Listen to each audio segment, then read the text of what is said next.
ولا تخزني يوم يبعثون يوم لا ينفع مال ولا بنون إلا من أتى الله بقلب سليم وأزلفت الجنة للمتقين وبرزت الجحيم للغاوين وقيل لهم أين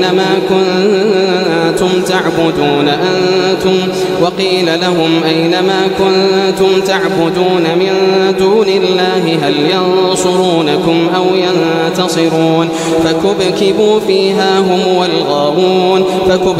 فيها هم والغاوون وجنود إبليس أجمعون قالوا وهم فيها يختصمون تالله إن كنا لفي ضلال مبين إذ نسويكم برب العالمين وما أضلنا إلا المجرمون فما لنا من شافعين ولا صديق حميم.